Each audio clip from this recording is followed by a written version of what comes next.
Habari mama? Safi tu, shikamoo mama. Huko kwema, sije huko.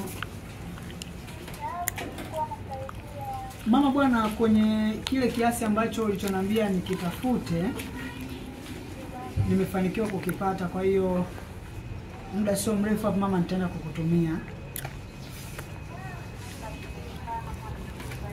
Tunaongea kuhusu watoto, swala la shuleni na swala lingine ni kuhusu wewe mwenyewe kwenda kununua dawa. Si ndio mama Basi hamna shida mama, nitafanya hapa harakati. Maana ndo na mkononi sije nikaja nikasahau, alafu yakawa mambo mengi. Kwa hiyo ngoja sasa hivi nitoke naenda nikakutumia mama, sawa? Basi mama, mimi nikutakie mchana mwema. Baada ya muda sio mrefu sana, kama dakika 10 utaiona ile imeingia kwako mama, sawa? Asante mama, basi baadaye. Mume wangu. Niambie mke wangu. Yaani unajua hizi siku 2-3 umechelewa kurudi nyumbani. Najua. Nakupenda hapo tu. Nimekumisi. Upate tabu. Wewe shetani kweli. Kulia na mkeo. Unasema kweli? Ndio. Unajua hata mimi nimekumisi pia. Kweli? Kila time tu ya job inanifanya niwe busy kinoma. Bana, sasa mbona hujaniambia? Sasa najua wewe ni nyumba yangu. Muda wote upo ndani. Nikikuhitaji na kupata. Twende ndani. Twende ndani. Sasa sikiliza. Kuna kitu kimoja hapa. Nilikuwa nimeongea na bi mkubwa hapa.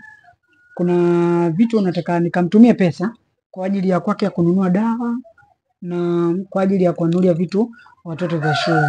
Kwa hiyo ngoja kwanza nikatume pesa chap. Narudi sasa hivi. Sawa baby, lakini unajua kama nimekumisi sana. Najua. Na hisi kama ukienda huko kukutana na rafiki zako utarudi kwa wakati. Alafu umevaa pensi, huwezi kwenda hivyo barabarani. Leta hizo pesa nitaenda kumtumia mimi mama. Ili niwahi kurudi, bana nimekumisi sana. Jamani, mkiangu sitaniua sasa. Nimekumisi, leta hizo pesa nitamtumia kwa mimi. Kwa maana leo unataka ukanikamie. Utoki baba.